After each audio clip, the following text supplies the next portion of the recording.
Tiffany stumbled out of the abandoned factory, her heart racing and head throbbing from the bite of the silk weaver spider.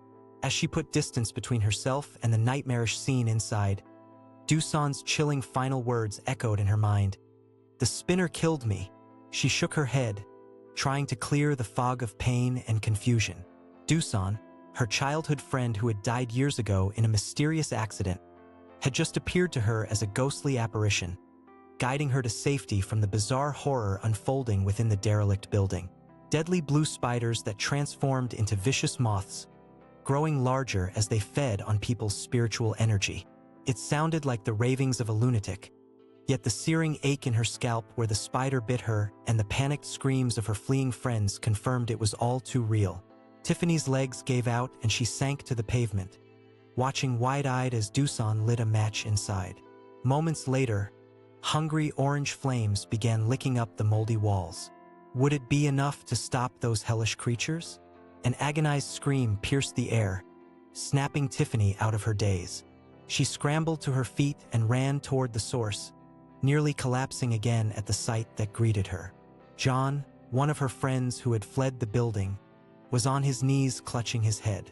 Masses of silky blue threads pulsed and wriggled across his scalp like writhing worms.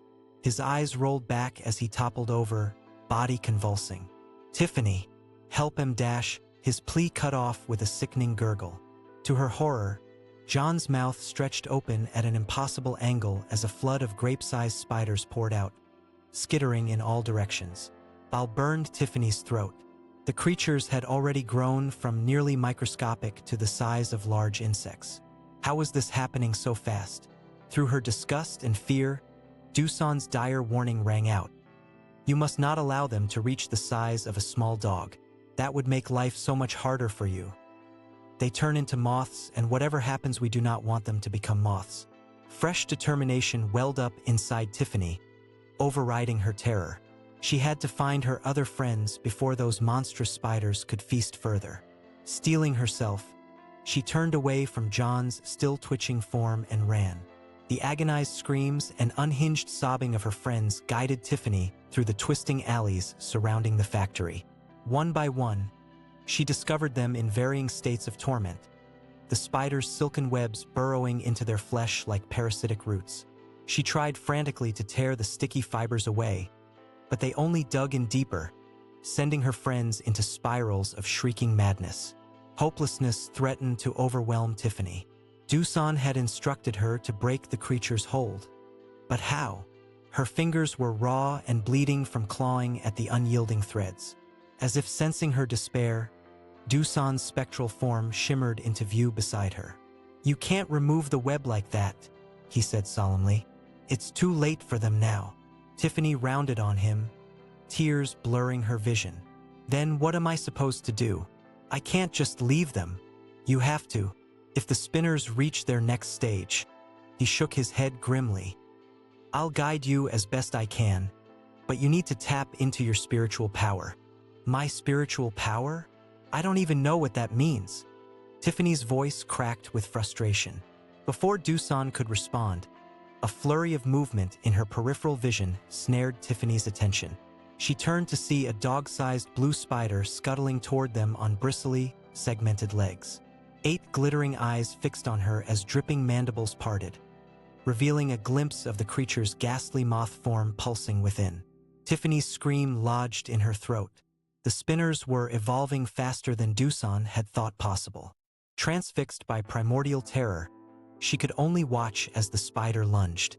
In the fractured instant before it struck, a searing white light exploded outward from Tiffany. It engulfed the charging monstrosity, which let out an eerily human shriek as its exoskeleton crumpled inward like a stomped tin can. As suddenly as it appeared, the light vanished. Tiffany stared at the spider's smoldering husk, then at her trembling hands. Dusan gaped at her, spectral features slack with astonishment. "That," he breathed, "that's your spiritual power." Tiffany's head reeled as she struggled to process what just happened. The mystic energy that had incinerated the spider felt both alien and innately familiar, like some long-dormant part of her awakening. Before she could formulate a response, Dusan whirled to face the factory. Flames now engulfed the entire structure, smoke billowing into the twilight sky. "We need to get back in there." "What? Why?" Tiffany shook her head vehemently. "You were the one who told me to get everyone out. That was before I saw what you can do. If we don't cut this off at the source, those creatures will just keep spreading." His expression hardened with urgency. "Trust me, a building full of spiders is nothing compared to an entire city besieged by web spinners and death's head moths." Nausea churned in Tiffany's gut at the thought. If this supernatural scourge got out of hand. She took a shaky breath and met Dusan's expectant gaze. "Okay, I'll do it, but I don't even know how I summoned that light before. What if it doesn't work again?" "It will." He smiled wanly. "I have faith in you, Tiff, now more than ever." Bolstered by his encouragement, Tiffany squared her shoulders and turned to face the blazing factory. She felt the seed of dread in her stomach take root and spread, nearly choking her. But alongside it, something else bloomed, a flicker of raw, ancient power. As she approached the crumbling threshold, the heat from the flames seared her skin. Gritting her teeth, she channeled her newfound energy into the white light that had saved her before. It burst from her outstretched hands in sizzling arcs, parting the inferno like a biblical scene. With Dusan at her side, Tiffany plunged into the burning heart of the building. The silk weavers swarmed through every crevice, a scuttling blue carpet of malice. They surged toward her in a suffocating mass, but her spiritual radiance kept them at bay. Charred spider husks piled ankle-deep as she carved a path ever deeper into the hive. At last, they reached the central chamber. A seething dome of web pulsed on the far wall, gravid with hundreds of pea-sized egg sacs. And crouched in front of it, a hideously bloated queen spinner the size of a minivan. Its chitin shimmered with oily iridescence, segmented legs thick as tree trunks. The queen's bulbous head swiveled to face them, compound eyes gleaming with ancient hunger. Dusan froze, and Tiffany saw naked fear contort his ghostly face. "That's it," he whispered hoarsely. "That's the thing that killed me." Cold understanding crystallized in Tiffany's mind. This was the monster that had cut short Dusan's young life all those years ago, trapping his spirit in restless purgatory. Rage and sorrow battled within her as she concentrated the searing light into her palms, preparing to blast the queen into oblivion. But before she could unleash her power, the queen vomited forth a stream of viscous blue fluid. It struck Tiffany full in the face, splattering into her eyes and mouth. Instantly, her veins turned to ice and her muscles locked up. She toppled backwards, spiritual light sputtering out. Through the haze of paralysis, she dimly registered Dusan's panicked shouts and the queen's rattling approach. This was how he had died, she realized with a muted jolt of horror. Helpless and afraid, at the mercy of an insatiable monstrosity. Despair crashed over Tiffany as the queen loomed above her, eclipsing the smoke-throttled sun. Its segmented underbelly yawned open, revealing not the expected forest of hooked fangs, but dozens of membranous cocoons. Their semi-translucent shells pulsed and twitched, hinting at the chthonic horrors pupating within. And then she saw them, the faces of her friends, contorted with anguish. They were embedded in the cocoons, bodies grotesquely warped and fused with the gestating abominations. Their eyes rolled wildly in their sockets, pleading silently for a salvation that would never come.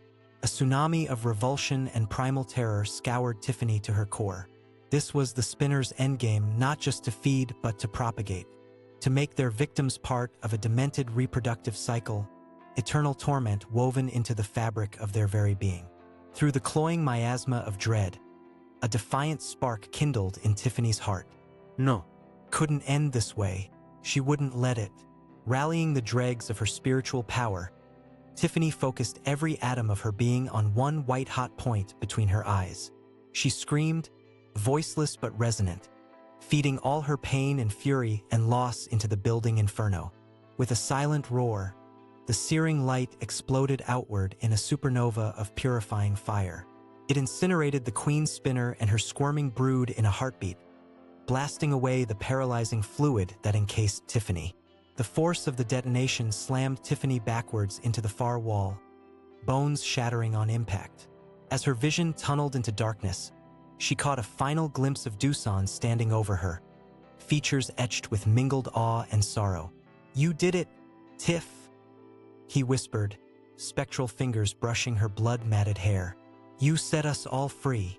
Then the world fell away, and Tiffany knew no more. She awoke to the rhythmic beeping of a heart monitor and the antiseptic tang of a hospital room. Her whole body thrummed with a dull, pervasive ache.